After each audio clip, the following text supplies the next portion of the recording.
রাজিহি ব্যাংকের মালিক, সৌদি আরবের একজন বড় ধনী ব্যক্তি, সুলাইমান আর রাজিহি। উনি একটাই ওনার স্বপ্ন ছিল, আমি আরও বেশি টাকা ইনকাম করব, যেন আরও বেশি আল্লাহ রাস্তায় দান করতে পারি। তাহলে এরকম অসংখ্য ব্যবসায়ী আছে যে আরও বেশি টাকা ইনকাম করতে চায় যেন আরও বেশি দুবাই সিঙ্গাপুর ঘুরতে পারে, আরও বেশি টাকা ইনকাম করতে চায় যেন আরও অসংখ্য মেয়ের সাথে অবৈধ সম্পর্কে লিপ্ত হতে পারে, দুবাই কানাডাতে বাড়ি কিনতে পারে। আর আরেকজন আরও বেশি টাকা ইনকাম করতে চায় যেন আরও বেশি কি করতে পারে, আল্লাহ রাস্তায় দান করতে পারে। আপনি আরও বেশি জ্ঞান অর্জন করেন, আরও বেশি সায়েন্স শিখেন, আরও বেশি টেকনোলজি শিখেন, যেন আপনি আপনার জ্ঞানকে দুনিয়ার মানুষের জন্য, মুসলিম উম্মার কল্যাণের জন্য কাজে লাগাতে পারেন। আপনার প্রত্যেকটা সেকেন্ড ইবাদত হিসেবে গণ্য হবে, প্রত্যেকটা সেকেন্ডের বিনিময়ে আপনি নেকি পাবেন। কিন্তু যখন আপনি সব কিছু পরকালের জন্য করবেন, তখন আপনার অন্তর থাকবে কলুষতা মুক্ত, ব্যর্থ হলেও হতাশা কাজ করবে না। আপনার কাজে ইন্সপিরেশন নেওয়ার জন্য সিগারেট, মদ এগুলোর দরকার হবে না, কাজে উৎসাহ তৈরি করার জন্য এগুলোর প্রয়োজন হবে না। আপনার অন্তর থাকবে স্বচ্ছ, ফ্রেশ, পরিষ্কার, আল্লাহর সন্তুষ্টির জন্য। আপনার চেয়ে দুনিয়াতে শান্তি প্রিয়, আপনার চেয়ে দুনিয়াতে শান্তিতে বসবাস করে, আরামে বসবাস করে, প্রশান্তিতে বসবাস করে, এরকম মানুষ পৃথিবীতে খুঁজে পাওয়া যাবে না, যদি আপনার পুরো অন্তরটা পরকালের জন্য হয়ে যায়। তাহলে যুব সমাজ যারা অবক্ষয়ের, অধপতনের অতল গহ্বরে চলে গেছে, তাদের বাঁচার আপাতত প্রাথমিক অবস্থায় আমরা দুটো মূল রাস্তা বলতেছি। এক, সালাত আদায় করতে হবে। এই জন্য কাউকে যখন আপনি দেখছেন সিগারেট খেতে, তাকে ডাইরেক্ট সিগারেট কা হারাম এই ফতোয়া দিয়ে রাগান্বিত করার দরকার নাই। তাকে বলেন যে ভাই চলেন আজকে সালাত আদায় করি। এই সালাত আদায় করাটা শয়তানের বিরুদ্ধে যুদ্ধ। ও সিগারেট তো খাচ্ছে শয়তানের গোলামি করার কারণে। তো ও যে ওখান থেকে উঠে উজু করে মসজিদ পর্যন্ত যাবে, এই প্রত্যেকটা ধাপ তো শয়তানের বিরুদ্ধে যুদ্ধ। শয়তান তো হতাশ হয়ে যাবে, ক্লান্ত হয়ে যাবে তাকে সালাত থেকে আটকানোর জন্য। সুতরাং আপনাকে শয়তানের বিরুদ্ধে সাইকোলজিক্যালি আঘাত করতে হবে। যে অবৈধ সম্পর্কে লিপ্ত আছে, আপনি তাকে আল্লাহর পরিচয় সম্পর্কে জ্ঞান দেন, আল্লাহ সুবহানাহু ওয়া তাআলার অস্তিত্ব সম্পর্কে জ্ঞান দেন, পরকালের ভয়াবহতা সম্পর্কে জ্ঞান দেন। আর স্পেসিফিক্যালি মানে একদম নির্দিষ্ট করে যদি আমরা দুটো পয়েন্টের উপর আলোচনা করি, মাদকতা এবং অবৈধ সম্পর্ক, তাহলে সেক্ষেত্রে রাসূল সাল্লাল্লাহু আলাইহি ওয়াসাল্লামের কিছু হাদিস এবং কিছু আয়াত আমরা তুলে ধরতে পারি। মাদকতাকে রাসূল সাল্লাল্লাহু আলাইহি ওয়াসাল্লাম বলেছেন উম্মুল খাবায়েস, পৃথিবীর সকল পাপের মা। বনু ইসরাইলের একজন ব্যক্তির ঘটনা সহিহ সূত্রে বর্ণিত আছে যে তাকে একজন মেয়ে প্রলোভন দিয়ে তার বাড়িতে নিয়ে গেছিল। যেহেতু সময় কম, আমি শর্টকাটে বলতেছি, আরবি ইবারত ছাড়াই। নিয়ে গিয়ে বলতেছে আমি তোমাকে এখানে 3টা কাজের জন্য ডেকেছি, 3টের যে কোনো একটা তোমাকে করতে হবে। হয় আমার সাথে অবৈধ সম্পর্ক, জেনা, ব্যভিচারে লিপ্ত হতে হবে, নাউজুবিল্লাহ। না হয় এখানে একটা মানুষ আছে তাকে হত্যা করতে হবে, ছোট বাচ্চা আছে তাকে হত্যা করতে হবে, আর না হয় এই পাত্রে একটা মদ আছে সেটি পান করতে হবে। তখন ওই ব্যক্তি ভাবলো এই 3টার মধ্যে সবচেয়ে সহজ এবং আমি নিজে বেঁচে থাকতে পারবো মদ, তাহলে আমি মেয়ের সাথে পাপ করা থেকেও বেঁচে গেলাম, একটা নিরপরাধ মানুষকে হত্যা করা থেকেও বেঁচে গেলাম। এবং তখন সে মদের পেয়ালাটা গ্রহণ করলো এবং পান করলো, এবং মদের পেয়ালা পান করার পর তার হিতাহিত জ্ঞান হারিয়ে ফেললো। সে ওই মেয়ের সাথে ব্যভিচারেও লিপ্ত হলো, ওই মানুষকে হত্যাও করলো। এই জন্য রাসূল সাল্লাল্লাহু আলাইহি ওয়াসাল্লাম বলেছেন নেশা হচ্ছে উম্মুল খাবায়েস, সকল পাপের মা। আত্মহত্যা পর্যন্ত করে ফেলতে পারে মানুষ যদি সে নেশাগ্রস্ত হয়। আর এক হাদিসে রাসূলুল্লাহ সাল্লাল্লাহু আলাইহি ওয়াসাল্লাম বলেন যে মূর্তি পূজা করা আর নেশা করা একই জিনিস। মানে যে মূর্তি পূজা করে ও যেমন অ্যাডিক্টেড এবং সে যেমন একটা শিরকের মতো গুনাহে লিপ্ত, ঠিক যে সিগারেট ছাড়া থাকতে পারে না, বিড়ি ছাড়া থাকতে পারে না, মদ ছাড়া থাকতে পারে না, সে যেন ইবাদত করে বিড়ির, সে যেন ইবাদত করে সিগারেটের, সে যেন ইবাদত করে মদের। এরকম আরও অসংখ্য আয়াত এবং হাদিস মাদকতা সম্পর্কে তুলে ধরা যাবে। রাসূলুল্লাহ সাল্লাল্লাহু আলাইহি ওয়াসাল্লাম বলেছেন যে দুনিয়াতে মদ পান করবে, নেশাদার দ্রব্য পান করবে, পরকালে তাকে এটি থেকে বঞ্চিত রাখা হবে। সালাফে সালেহিন এই হাদিসের ব্যাখ্যায় লিখেছেন যে মদ পানকারী ব্যক্তি যদি তওবাও করে, কেউ কেউ লিখেছেন, এটাতে দ্বিমত আছে, আমি এমনি বোঝানোর জন্য বলতেছি, মদ পানকারী ব্যক্তি যদি তওবাও করে তবুও পরকালে জান্নাতে তাকে জান্নাতের যে শরাব আছে সেটি পান থেকে বিরত রাখা হবে, নিয়ামত থেকে বঞ্চিত রাখা হবে। আর যদি তওবা না করে তাহলে তার জায়গা তো জাহান্নাম। রাসূলুল্লাহ সাল্লাল্লাহু আলাইহি ওয়াসাল্লাম আর এক হাদিসে বলেন, যে ব্যক্তি মদ পান করলো, মাদক দ্রব্য ক্রয় করলো, বিক্রি করলো এবং আরেকজনকে পান করতে উৎসাহিত করলো অথবা প্রদান করলো, তাদের সকলের প্রতি আল্লাহ এবং আল্লাহ রাসূলের অভিশাপ। রাসূল আল্লাহ সুবহানাহু ওয়া তাআলা পবিত্র কোরআন মাজিদে বলেন, ইয়া আইয়ুহাল্লাযীনা আমানু, হে ইমানদারগণ, নিশ্চয় ইন্নাল খামরা ওয়াল মাইসিরা ওয়াল আনসাবা ওয়াল আজলামা রিজসুম মিন আমালিশ শাইতান। হে ইমানদারগণ, মদ, জুয়া, মূর্তি, এই তিনটা শয়তানের অস্ত্র। আমরা যে বারবার শয়তানের কথা বলি, এমনি বলি না, আল্লাহও কিন্তু বলতেছে শয়তানের অস্ত্র। আপনার কাছে মনে হয় শয়তানের অস্ত্র মানে কি কাল্পনিক কিছু বলতেছে? না, কাল্পনিক কিছু না। মদ শয়তানের অস্ত্র, জুয়া শয়তানের অস্ত্র, মূর্তি শয়তানের অস্ত্র। এই জন্য আপনি ইউরোপে যাবেন, একটা মানুষ এক সপ্তাহ 5 দিনে যা ইনকাম করে, নাইট ক্লাবে মদের বারে গিয়ে তা খরচ করে শেষ করে দেয়, অথবা জুয়ার আড্ডায় গিয়ে পাবে গিয়ে সেই জুয়ায় লিপ্ত হয়ে টাকাটি শেষ করে দেয়, উড়িয়ে দেয়। তাহলে শয়তান যদি মানুষকে জুয়ার নেশায় আর মদের নেশায় আসক্ত করে রাখতে পারে, ওকে পরিপূর্ণরূপে একটা ব্যর্থ মানুষে পরিণত করা শয়তানের জন্য কিছু না। তার মেধাশক্তি, তার চিন্তা শক্তি এবং তার প্রোডাক্টিভিটি সম্পূর্ণরূপে ধ্বংস করে দেওয়া শয়তানের জন্য কিছু না। সে কখনোই ব্রড পিকচার চিন্তা করতে পারবে না, বৃহত্তর দেশ ও জাতির স্বার্থে কিছু করতে পারবে না। তার চিন্তা ওই পর্যন্তই সীমাবদ্ধ। টাকা উপার্জন করবে, মদ খাবে, জুয়া খেলবে, টাকা উপার্জন করবে, মদ খাবে, জুয়া খেলবে, ওই সার্কেলের মধ্যে ঘুরপাক খেতে খেতে দুনিয়া থেকে বিদায় নেবে, অথবা আত্মহত্যা করে দুনিয়া থেকে বিদায় নেবে। সে কখনই ব্রড পিকচারে নিজের জন্য কিছু করবে, সন্তানের জন্য কিছু করবে, পরিবারের জন্য কিছু করবে, দেশের জন্য কিছু করবে, এই চিন্তা আসতেই পারে না। এবং শয়তান এটাই চায়। এই জন্য আল্লাহ কোরআনে বলেছে মদ এবং জুয়া শয়তানের অস্ত্র। আজকে দেখবেন আমাদের অনলাইনে যুবকেরা জুয়ায় আসক্ত। ক্রিকেট, ফুটবল বিশ্বকাপ যখন হয় তখন জুয়ায় আসক্ত। আমি এমনি ইহুদিদের সাথে বা ইহুদিদের কথা তুলে ধরি না, এমনিতেই তুলে ধরি না, ইউরোপ সফর করার পরেই তুলে ধরি, তাদেরকে দেখার পরেই তুলে ধরি যে তারা, ইহুদিরা তাদের সন্তান সন্ততিদের কিভাবে মানুষ করে, রেস্ট্রিক্টেড তাদের লাইফ কতটা, অবৈধ সম্পর্ক, মদ, জুয়া ইত্যাদি থেকে কতটা তারা তাদের সন্তান সন্ততিকে দূরে রাখার চেষ্টা করে।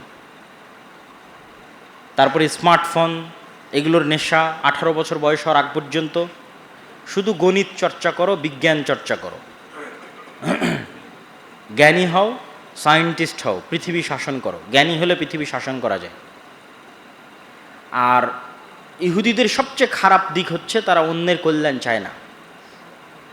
আর মুসলমানদের সবচেয়ে ভালো দিক হচ্ছে মুসলমানেরা অন্যের কল্যাণ চায়। মুসলমানদের কাছে যখন জ্ঞান বিজ্ঞান ছিল, মুসলমানেরা কোনোদিন চেষ্টা করেনি আরেকটা উম্মত বা প্রজন্ম খারাপ হোক। মুসলমানেরা চেয়েছে আমাদের পুস্তকে পড়ে আসলাম, 1টি বা 2টির বেশি বাচ্চা নেওয়া যাবে না, তো ইহুদিদের কাছে দিকে 7টা 8টার করে বাচ্চা এক একজনের। কি ঘটনা! আমার কথা বিশ্বাস না হলে আপনি যে কোনো আমেরিকা, ইউরোপে বসবাসরত প্রবাসীকে জিজ্ঞেস করে খোঁজ নেবেন তার নিকটবর্তী কোনো ইহুদি ফ্যামিলির কয়টা বাচ্চা এখান থেকে উঠে গিয়ে, তখন আপনার মাথা ঘুরবে। ওরা নিজেরা কখনো নিজেদের মধ্যে সুদের লেনদেন করবে না। আজীব!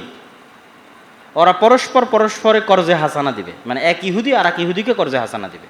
কিন্তু সারা পৃথিবীর মানুষ যেন সুদ খায় তার জন্য সকল মেকানিজম ওরা করবে। এটাই হলো এদের সবচেয়ে খারাপ দিক, নিকৃষ্ট দিক। আমরা মুসলমানেরা হলে কি করতাম? আমরাও সুদ খেতাম না, দুনিয়ার মানুষও যেন অর্থনৈতিকভাবে স্বাধীন থাকে তার চেষ্টা করতাম। কিন্তু তাদের কথা হচ্ছে আমরা পরস্পরে সুদ খাবো না, কিন্তু সারা পৃথিবীর মানুষ যেন অর্থনৈতিক গোলাম হয়, এই জন্য সারা পৃথিবীতে সুদ ছড়িয়ে দাও। সুদের এমন ইকোসিস্টেম তৈরি করো যেন সুদ থেকে কেউ বেরিয়ে না হতে পারে। এই জন্য আপনি ইউরোপ, আমেরিকায় গিয়ে সকল মানবাধিকার পাবেন, আইনের শাসন পাবেন, সকল সুযোগ সুবিধা পাবেন, কিন্তু আপনি সুদ মুক্ত জীবনযাপন করতে পারবেন না।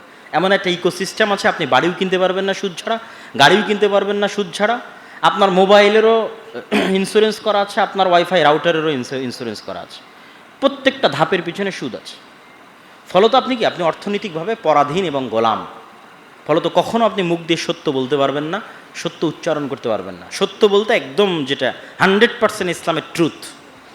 একটা একটা এরিয়া আছে, যেই এরিয়ার বাইরে আপনি বের হতে পারবেন না। কেন? আপনি অর্থনৈতিকভাবে গোলাম। এটা ইহুদিরা প্রতিষ্ঠিত করে রেখেছে।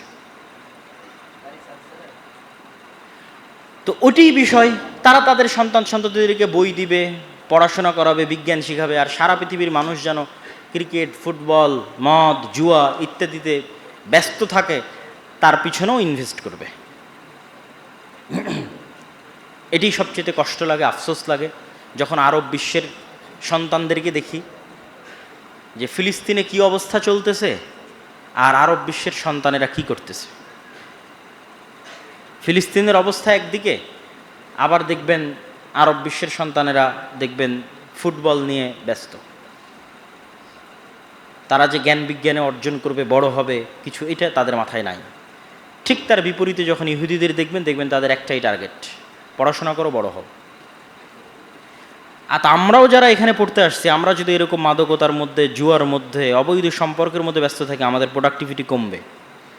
এবং আমরা কখনোই এই হাজী দানেশ বিজ্ঞান ও প্রযুক্তি বিশ্ববিদ্যালয় বিশ্বের আরেকটা বিশ্ববিদ্যালয়কে টেক্কা দিতে পারবে না। জ্ঞানে এবং বিজ্ঞানে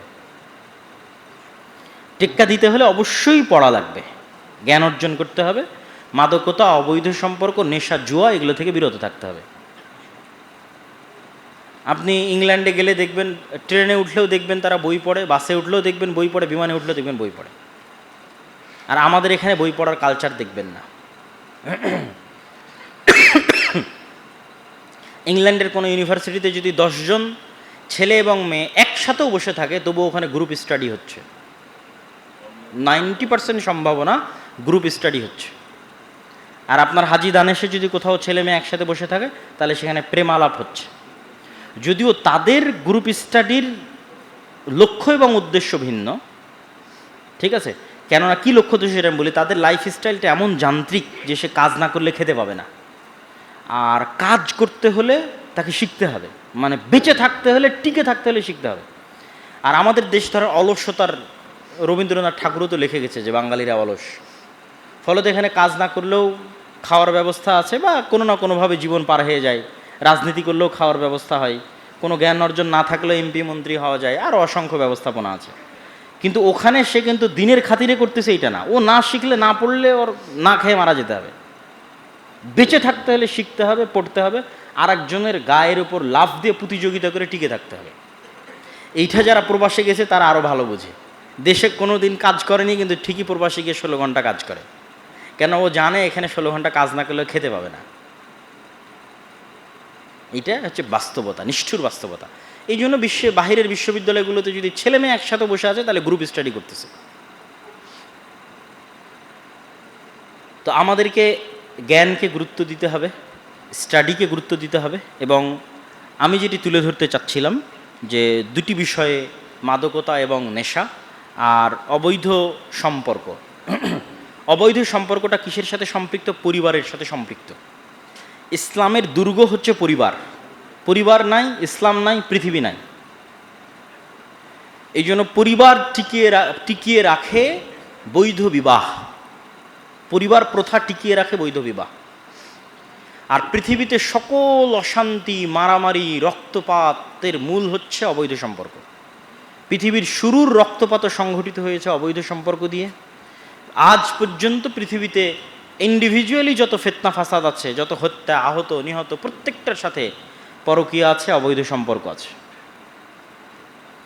এই জন্য আল্লাহ সুবহানাহু ওয়া তাআলা এটিকে স্টপ করে দিয়েছেন। কারণ আল্লাহ জানেন এই পথে যে একবার পা বাড়ায়, তার অন্তর অন্ধ হয়ে যায়, তার হিতাহিত জ্ঞান কাজ করে না, এবং সে মানসিকভাবে অসুস্থ থাকে। এমনকি ইবনুল কাইয়িম রাহিমাহুল্লাহ লিখেছেন তার বইয়ের মধ্যে,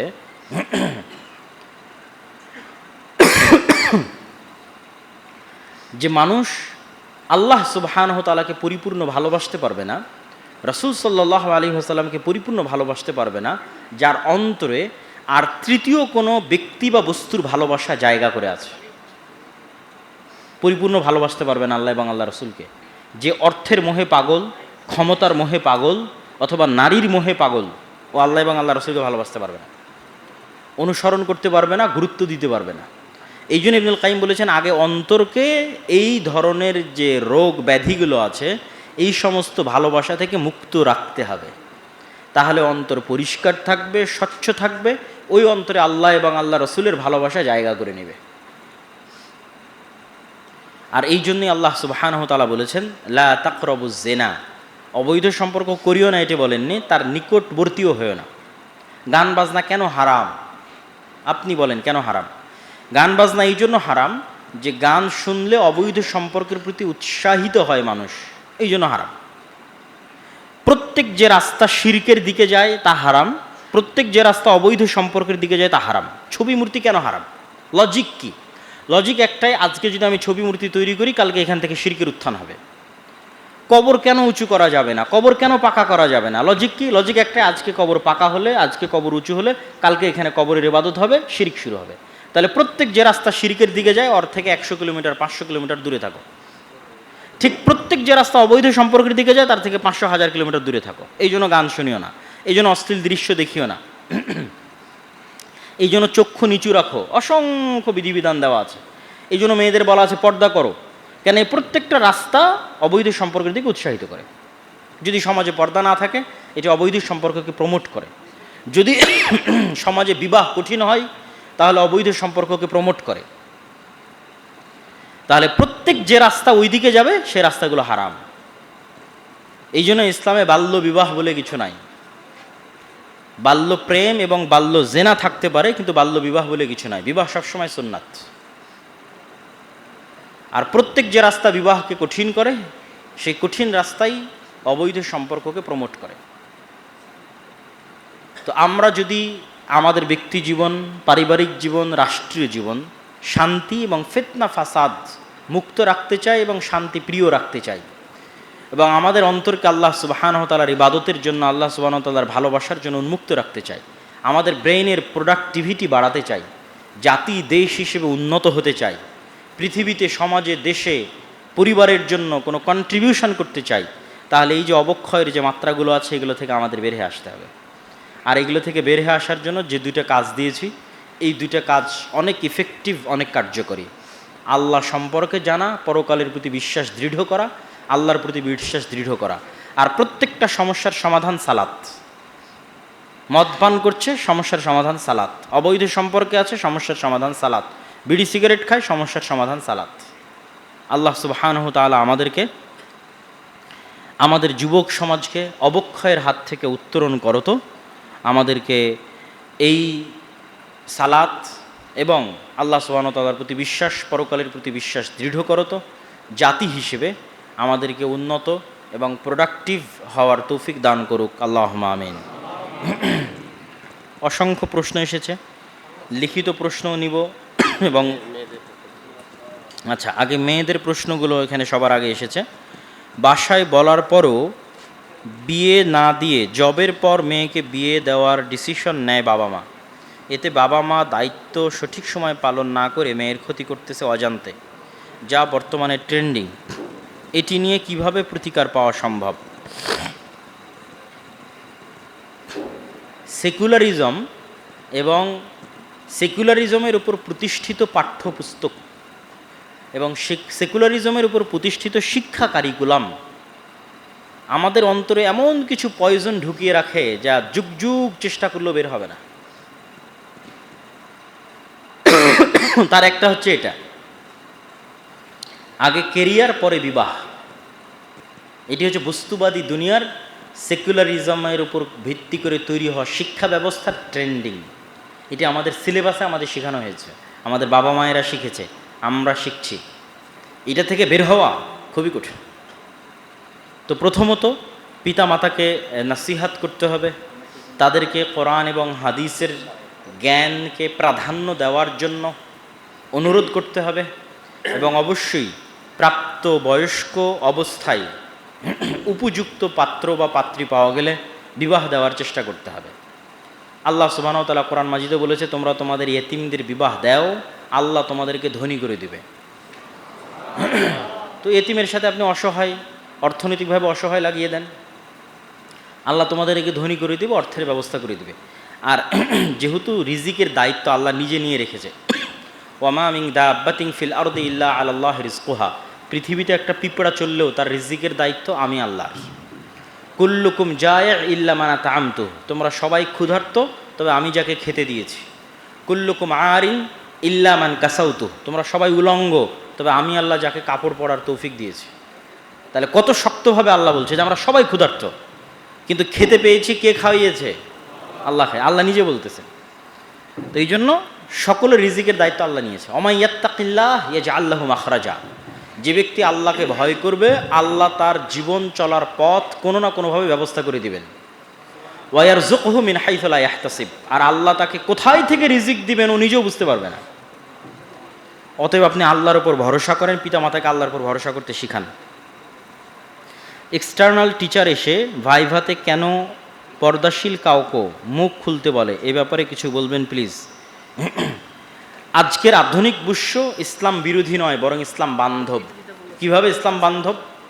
এটি আমাদের সংকীর্ণতা। আপনি বাংলাদেশের ইউনিভার্সিটি কলেজগুলোতে যাবেন, আপনাকে বলবে যে আপনি মুখ খুলেন, কথার কথা আমি বলতেছি। বা অনেক মুসলিম দেশের ইমিগ্রেশন ক্রস করবেন, বলবেন মুখ খুলেন। কিন্তু দেখা যাচ্ছে আপনি ইংল্যান্ডের ইমিগ্রেশন ক্রস করতেছেন, আপনাকে মুখ খোলার কথা বলা হবে না। কেন? অত্যাধুনিক প্রযুক্তি, আমার ফিঙ্গারপ্রিন্ট দিয়ে সে আমাকে ফাইন্ড আউট করতে পারতেছে আমার পরিচয়, আমার আইডেন্টিটি, কেন আমার মুখ দেখবে? তাহলে আপনার যদি ছাত্রীর পরিচয় আইডেন্টিটি করার প্রয়োজন হয়, আপনি উন্নত ব্যবস্থাপনা করেন। এত বড় বিজ্ঞান ও প্রযুক্তি নাম লাগিয়ে রেখেছেন, ফিঙ্গারপ্রিন্টের ব্যবস্থা থাকবে না পরিচয় নেওয়ার জন্য? তাহলে কিসের বিজ্ঞান হলো আর কিসের প্রযুক্তি হলো? বিজ্ঞান ও প্রযুক্তি বিশ্ববিদ্যালয়ে যদি ছাত্রীকে পরিচয় দিতে মুখ খোলা লাগে, তাহলে এটা তো বিজ্ঞান প্রযুক্তি হলো না, অন্ধত্ব হলো।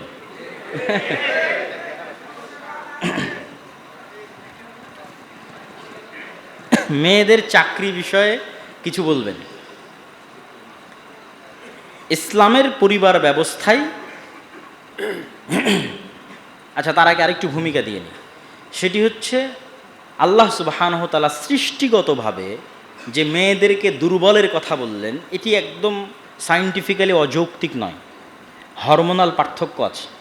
ম্যাসকুইলিন যে হরমোন, মানে পৌরুষত্বের যে হরমোন, সেটি পুরুষদের মধ্যে আছে, আর নারীদের যে হরমোন সেটি নারীদের মধ্যে আছে। ফলত স্বভাবে কিছু পার্থক্য আছেই। সব বাদ দিলাম, আপনি এই 24-এর আন্দোলনের কথা ধরেন, মেয়েদের একটা ভালো ভূমিকা ছিল, কিন্তু দেখবেন যেগুলো একদম ক্রিটিক্যাল মোমেন্ট, ভয়ঙ্কর সিচুয়েশন, সেখানে দেখবেন মেয়েরা নাই। তখন ছেলেরাও চেষ্টা করতেছে মেয়েরা সেফলি বের হয়ে যাক, এবং ওই সিচুয়েশন ট্যাকেল দেওয়ার মতো অবস্থা মেয়েদের নাই, তাদের মানসিক শক্তি নাই। এই জন্য পৃথিবীতে বড় বড় অপারেশন, সার্জারি, এই জগতে যদি যান, দেখবেন যে মেয়েদের অংশ, যেমন অ্যানেস্থেশিয়া, যখন সিজার করে, অ্যানেস্থেশিয়ার মেয়ে ডাক্তার খুঁজেই পাওয়া যায় না। তো এগুলো হচ্ছে বাই নেচার, জন্মগত কিছু বিষয় আছে। কিছু কিছু বিষয়ে মেয়েরা এগিয়ে, কিছু কিছু বিষয়ে ছেলেরা এগিয়ে। তো শয়তানের জন্য খুবই সহজ হয় একজন মেয়েকে ফেমিনিস্ট করা। একবার একজন মেয়েকে ফেমিনিস্ট করতে পারলে, মানে অ্যাজ এ নারী সে পুরুষের চাইতে বেশি পাওয়ারফুল, এবং এই পাওয়ার খাটানোর রাস্তা তার সামনে তৈরি হলে, অর্থনৈতিকভাবে হোক, পদের কারণে হোক, যে কোনোভাবে হোক, তখন যে ম্যাসাকারটা হয়, ওই ম্যাসাকারটা একজন পুরুষের তুলনায় বেশি ভয়ঙ্কর হয়। আবারও 24-এর আন্দোলনের কথা আসবে। এই জায়গায় যদি শেখ হাসিনা না হয় একজন পুরুষ হতো, অনেক আগে পদত্যাগ করে দিত, অনেক আগে। কিন্তু যেহেতু মহিলারা, তাদের শয়তান তাদেরকে যখন ফেমিনিস্ট করে, মানে সে নারী এবং তাকে পাওয়ার প্রয়োগ করার রাস্তা দেওয়া হয়েছে, অসংখ্য অর্থ দেওয়া হয়েছে, পদ দেওয়া হয়েছে, ক্ষমতা দেওয়া হয়েছে, তখন যে ম্যাসাকারটা হয় ওটা অনেক ভয়ঙ্কর, অনেক খারাপ। এই জন্য স্বাভাবিকভাবে ইসলামের পারিবারিক নিয়ম হচ্ছে অর্থ উপার্জন করবে পুরুষ, পরিশ্রম করবে পুরুষ, আর মেয়ে তার সন্তান সন্ততিকে আরেকজন শক্তিশালী পুরুষে পরিণত করার জন্য কাজ করবে। এই জন্য আপনাদেরকে আরেকটা ছোট্ট জিনিস এখানে বলে যায়, এটা বাস্তবে প্র্যাকটিক্যাল পরীক্ষা করবেন। যেই নারী যত কোমল এবং যত ভদ্র, যত নম্র এবং যত পর্দাশীলা, তার সন্তান তত সাহসী, তত বীর বিক্রম, তত বীর পুরুষ। আর যেই নারী যত অভদ্র, যত পুরুষদের সাথে বেশি মিশে এবং যত ফেমিনিস্ট, যত নারীবাদী, তার পুরুষ সন্তান ততটাই দুর্বল, এবং ওরাই হচ্ছে এলজিবিটিকিউ হয়ে বলবে আমি এখন মেয়ের রূপ ধারণ করব, কেননা তার মধ্যে পৌরুষত্ব শেষ হয়ে গেছে, নাই। এইটা আপনি বাস্তবে পরীক্ষা করে দেখতে পারেন। আর শয়তান এই জিনিসটা চায়। এই জন্য খালিদ ইবনুল ওয়ালিদ, তারিক বিন জিয়াদ কেমন মেয়ের পেট থেকে জন্ম নিবে যে খুবই কোমল, খুবই নম্র, খুবই পর্দাশীলা, তার পেট থেকে খুবই ভয়ঙ্কর লেভেলের বীর বিক্রম, বীর পুরুষ, বীর মুজাহিদ জন্ম নেবে। তো এই জন্য ইসলাম চায় যে মেয়েরা এই সাইডটা দেখভাল করুক, পরিবার দেখভাল করুক, সন্তানকে খুব ভালোবাসা দিক, আদর দিক, যত্ন দিক, শিক্ষা দিক, এমন সন্তান তৈরি করুক পৃথিবী শাসন করবে। আর তার বিপরীতে সেকুলার সিস্টেম চায় যে মেয়েরা ফেমিনিস্ট হোক। তাহলে মেয়েদের ফেমিনিস্ট হওয়ার একটা অন্যতম রাস্তা হচ্ছে সে চাকরি করবে, টাকা ইনকাম করবে। তখন যে ম্যাসাকার হবে সেই ম্যাসাকার সে কন্ট্রোল করতে পারবে না, মানসিকভাবে মহিলা কন্ট্রোল করতে পারবে না, ওই ব্যালেন্সটা পুরুষ রক্ষা করতে পারে। তখন মহিলা মানুষ জালেম হয়ে যায়, অত্যাচারী হয়ে যায়। দেখবেন এক মহিলা আর এক মহিলার উপর বেশি জুলুম করে, একজন পুরুষ আর এক পুরুষের উপর জুলুম করার চাইতে একজন মহিলা আর এক মহিলার উপর বেশি জুলুম করে, শাশুড়ি বৌমার উপর, বৌমা শাশুড়ির উপর, এইভাবে মানে মেয়েরা মেয়েদের প্রতি বেশি জুলুম করে। তখন ওই মেয়ে যখন আরও বেশি পরিমাণে ক্ষমতা পেয়ে যায় তখন সে আর ব্যালেন্স করতে পারে না, তখন সেই জুলুমটা তার স্বামীর উপর শুরু হয়, জুলুমটা সন্তান সন্ততির উপর শুরু হয়। ফলত সমাজ ব্যবস্থা এবং পরিবার ব্যবস্থায় ব্যালেন্স করার জন্য যে পুরুষ, তাকে ইনকাম করতে হবে, সে ন্যূনতম হলো ব্যালেন্স। তার মানে সব পুরুষ ভালো আমি এটি বলতেছি না, কিন্তু মোটামুটি স্বাভাবিক অবস্থায় একজন পুরুষ আরেকজন স্বাভাবিক নারীর চাইতে বেশি ব্যালেন্স করতে পারে। তাহলে কখন চাকরি করবে? যদি খুবই অসহায় অবস্থা হয় এবং যদি মনে করে পরিবার পরিজন, সন্তান সন্ততির ক্ষতি হচ্ছে না, জ্ঞান আছে, স্বামীর আনুগত্য করে, স্বামীর অনুমতি আছে, পর্দার লঙ্ঘন হচ্ছে না, এরকম ডট ডট ডট ডট অসংখ্য শর্তের ভিত্তিতে চাকরি করতে পারে। শায়েখ বর্তমান যুগের মেয়েদের ক্যারিয়ার ভাবনা নিয়ে কিছু নাসিহা করবেন দয়া করে। আশা করি এতক্ষণ যে প্রশ্নের উত্তরটা দিয়েছি তার মধ্যেই এই উত্তরটা নিহত আছে যে আমাদের মেয়েদের ক্যারিয়ার কি হওয়া উচিত।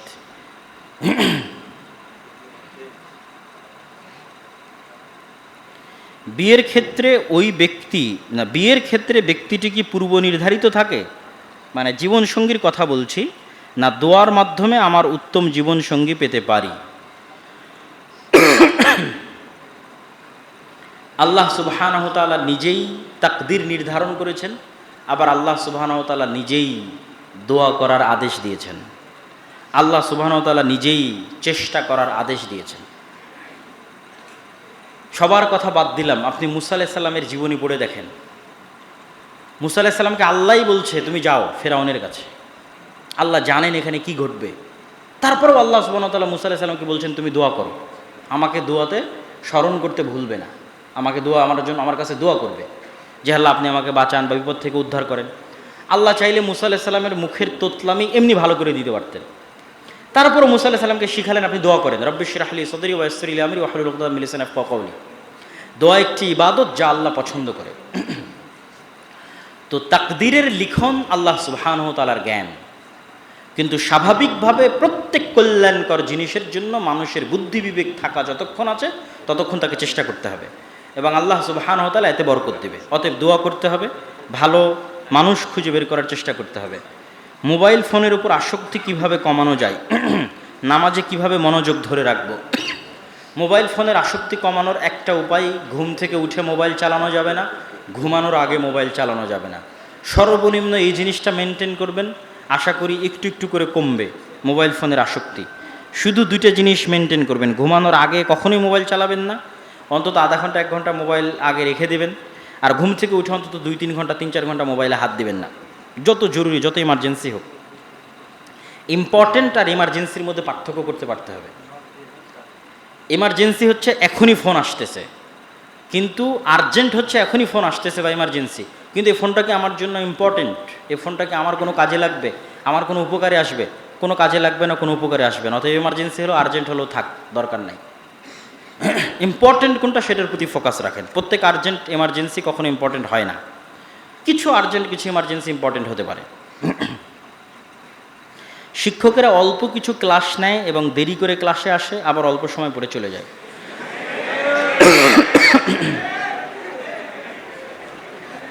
ছাত্ররা বৈষম্যের বিরুদ্ধে আন্দোলন করলো, তো এটা কি বৈষম্য নয়?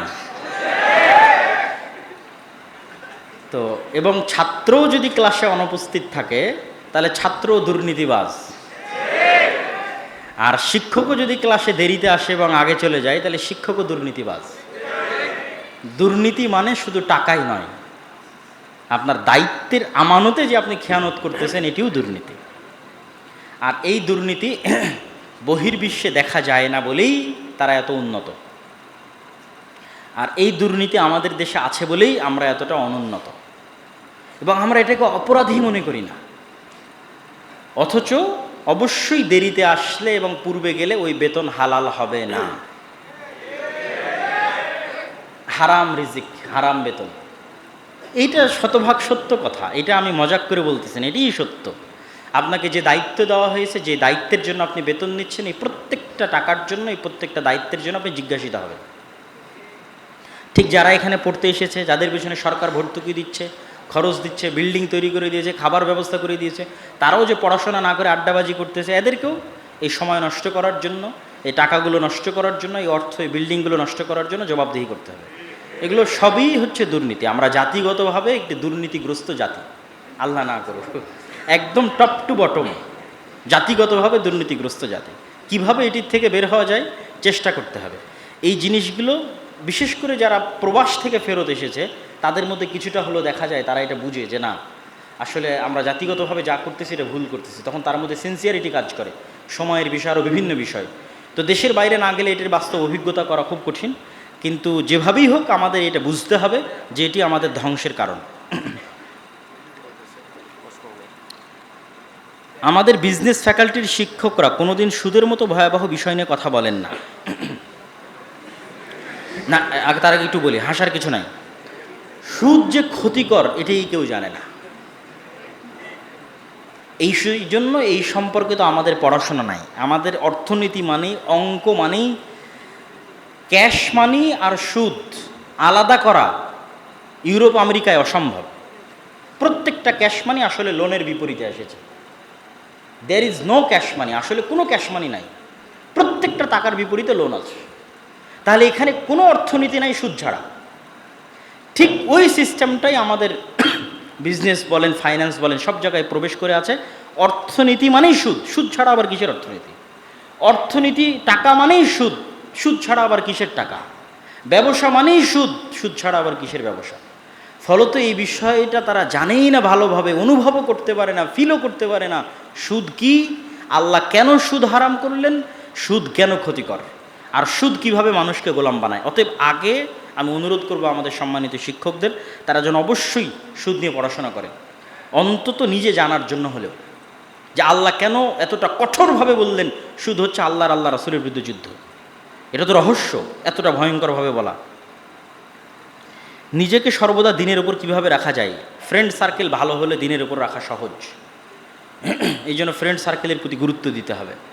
নামাজি, আল্লাহওয়ালা বন্ধুবান্ধব বা ফ্রেন্ড সার্কেলের সাথে বেশি উঠা বসা করতে হবে। মাঝে মধ্যে মানুষের জানাজায় যেতে হবে, নিয়মিত কোরআন বুঝে পড়ার চেষ্টা করতে হবে।